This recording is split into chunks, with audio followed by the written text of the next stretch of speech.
இயேசு உங்களை நேசிக்கிறார். பிரியமானவர்களே, இந்த நாளில் ஆண்டவர் நம்மளோடு பேசும்படியாய் வேதத்திலிருந்து ஒரு வசனத்தை கூட வாசித்து ஆண்டவர் நமக்கு கற்றுக் கொடுக்கக்கூடிய காரியத்தை பார்ப்போம்.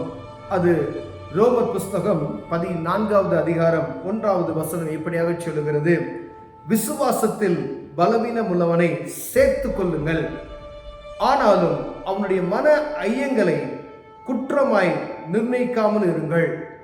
விசுவாசத்தில் பலவீனம் உள்ளவனை சேர்த்துக் கொள்ளுங்கள். பிரியமானவர்களே, ஆண்டவரை அறிந்து கொண்ட ஒவ்வொருவரும் விசுவாசத்தில் பலவீனமானவர்களை, எல்லாருக்கும் அந்த முழு விசுவாசம் அறகுறையான விசுவாசம் தான் நமக்குள்ள காணப்படுகிறது. ஆபிரகாமுக்குள்ள இருந்த ஒரு விசுவாசம் எனக்குள்ள இருக்கு அப்படின்னு சொல்லி யாரும் என்ன செய்ய முடியாது, நம்பிக்கை. ஏன்னா விசுவாசத்துல நம்ம தொடர்ந்து போகிறோம். ஏன்னா ஒரு உதாரணத்துக்கு ஒரு காரியத்தை எதிர்பார்த்து இருப்போம். நம்மளாம் ஜெபம் பண்ணிட்டு போகும் பொழுது அந்த இடத்துல போவதற்குள் நம்முடைய மனச்சாட்சி எவ்வளவு பாதிக்கப்படுகிறது. அந்த விசுவாசத்தின் தகப்பனாகிய தேவனை நான் வைத்திருக்கிறேன் என்ற உணர்வற்று போனவர்களாய் அநேக முறை இடறி விழுகிறதை நாம் பார்க்க முடிகிறது. எல்லா மனிதர்களுமே விசுவாசத்தில் பலவீனம் உள்ளவர்கள், யாரும் பரிபூர்ணமானவர்கள் அல்ல. அதில் ஆபிரகாம் மாத்திரமே விசுவாசத்தில் வல்லவன் என்று சொல்லப்படுகிறது. அதனாலே தானே நாம் அனைவரும் விசுவாசத்தின் தகப்பனாகிய ஆபிரகாமின் சந்ததிகள் என்று அழைக்கப்படுகிறோம். பிரியமானவர்களே, இப்ப ஆபிரகாமுக்குள் காணப்பட்ட விசுவாசம் எனக்குள்ள ஆண்டவர் சொல்லிட்டார், கடுகளவு விசுவாசம் உனக்குள் இருந்தா இந்த மலையை பார்த்து பெயர்ந்து கடல்ல போய் விழுந்துச்சுன்னா விழுங்க.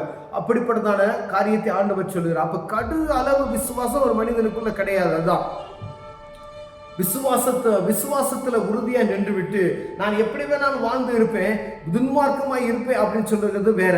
விசுவாசம், நான் இந்த காரியத்தை நான் செய்வேன், ஆண்டவர் எனக்கு செய்வார் என்ற விசுவாசத்தை உறுதியா இருந்து விட்டு பாவத்துக்கு அடிமைப்பட்டு போய் இருப்போமேனால் அந்த காரியம் நடக்காது. பிரியமானவர்களே, அப்படின்னா ஆண்டவரை அறிந்து கொண்டு பல வருடங்களாய் அவரை தியானிக்கிறோம், ஆராதிக்கிறோம். அப்படிப்பட்டதான ஆட்களுக்கு விசுவாசத்துல என்னென்ன ஒரு பரிபூர்ணம் அல்லாத ஒரு சூழ்நிலை. ஆண்டவர் சொல்கிறார், விசுவாசத்தில் குறைவுள்ளவனை பார்த்து நீ அற்பமா என்னாதே. அவங்கள பார்த்து, அவங்க பலவீனம் உள்ளவர்களை நீங்க உங்க இதில் சேர்த்து கொள்ளுங்க. அவங்க உடனே அதாவது ரட்சிப்பு என்பது ஒரு நாள் வருவது அனுபவம் கிடையாது. ஒவ்வொரு நாளும் ஒரு மனிதன் ரட்சிப்புக்குள்ளாக நடத்தப்படுகிறான்.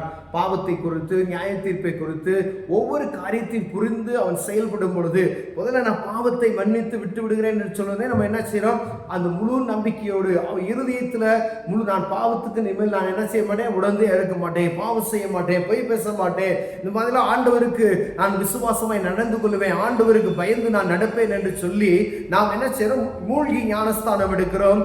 அதற்கு பின்பதாய் நாம் என்ன செய்யக்கூடாது, பாவம் செய்யக்கூடாது. அப்படி ஒவ்வொரு நாளும் ஒவ்வொரு காரியத்தை, அன்னைக்கு நம்ம பாவத்தை அறிக்கை செய்து ஞானஸ்தானத்தை எடுத்துக்கொண்டோம்.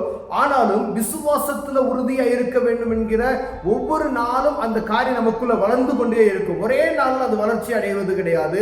ஒவ்வொரு காரியத்தையும் நாம் புரிந்து உலகப்பிரமான காரியத்துக்குள்ள போகும்போது இது விசுவாசமா, இது ஆண்டவருக்கு பிடியாத காரியம், ஒவ்வொரு காரியமே தான் ஒரு மனிதன் பூரணப்பட முடியும். பாருங்க, அப்ப ஒரு மனிதன் முழு விசுவாசத்துல ரட்சிப்பின் அனுபவத்தை யாரும் பெறல.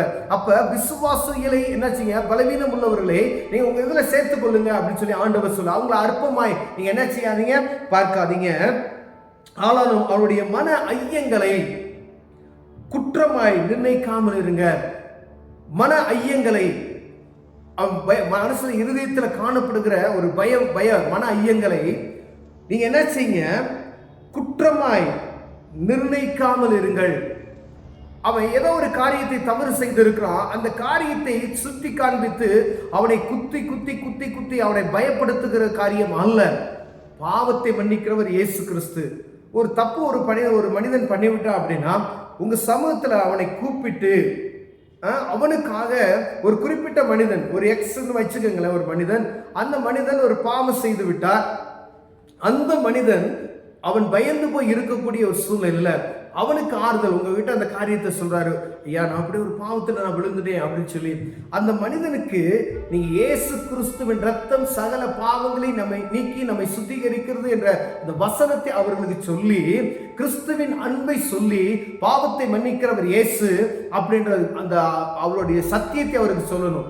இயேசு கிறிஸ்துவின் ரத்தத்தினால கழுவப்பட்டால் மாத்திரமே இந்த பரிபூரணத்துக்குள்ள உள்ள நுழைய முடியும். விசுவாசத்தின் தகப்பனாகிய ஆபிரகாமின் பிள்ளைகளாய் நாம் மாற முடியும், கிறிஸ்துவின் பிள்ளைகளாய் நாம் மாற முடியும் என்கின்ற உபதேசத்தை அவர்களுக்கு நாம் சொல்ல வேண்டும். அப்படி சொல்லி சேர்த்து கொள்ள வேண்டும். ஒருவேளை நீ அந்த பாவத்தை பண்ணிட்ட, நீ இதை செஞ்சிட்ட, நீ விசுவாசத்துக்கு தகுதி இல்லை அப்படி சொல்லாதபடிக்கு, அந்த ஆத்மா இடறி போய் விடாதபடிக்கு, அந்த ஆத்மாவுக்கு நயவசனிப்பான கர்த்தர் ஒரு மனிதனை எப்படிப்பட்ட பாவி மன்னிக்கிறார்.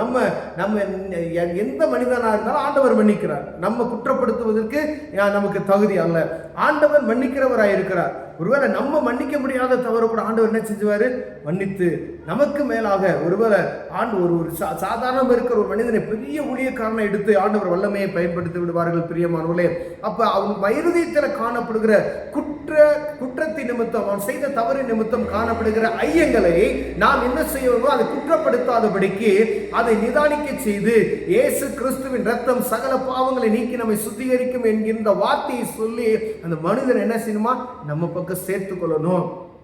அவன் பாவி என்று தள்ளிவிடாதபடிக்கு ஆண்டவர் சொல்லுகிறார், அவனை உங்க பக்கமா சேர்த்துக் கொள்ளுங்க.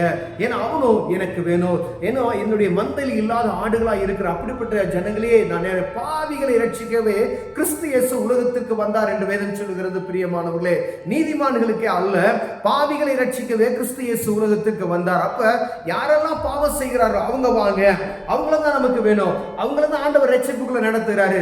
இது பாவம் நீ சொல்லி உணர்ந்துட்டேன்னா இயேசுவின் உங்களை என்ன செய்து பரிபூர்ணமாக்கப்படுகிறது. பிரியமானவர்களே, அப்படிப்பட்ட மனிதர்களை ரட்சித்து அப்படிப்பட்ட மனிதர்களை பரலோகத்துக்கு சேர்க்க முடியாவே ஆண்டவர் இந்த பூமிக்கு மனுரூபம் எடுத்து வந்தார் என்கிற நற்செய்தியை ஒவ்வொருவருக்கும் தெரிவிக்கும்படியே ஆண்டவர் உங்களோடு என்னோடு பேசிக்கொண்டே இருக்கிறார். பிரியமானவர்களே, நீங்க ரட்சிக்கப்பட்டிருக்கலாம், இல்ல நான் ரட்சிக்கப்பட்டிருக்கலாம். ஒரு பாவியான மனிதனை பார்த்து ஏதோ ஒரு தவறு செய்துட்டார், அவர் நம்ம பாவி என்று நிதானிக்க முடியாது, குற்றம் செலுத்த முடியாது.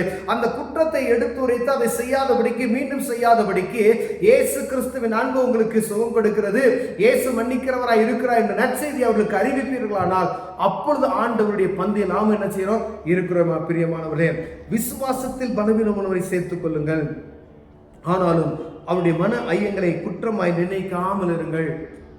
நம்ம குற்றப்படுத்தக்கூடாது, அவங்களுக்கு குற்றத்தை மன்னிக்கிறவர் இயேசு என்று சொல்ல ஆண்டவர் நம்மை விரும்புகிறார். பிரியமானவர்களே, கண்களை மூடுவோம், ஜெபம் செய்வோம்.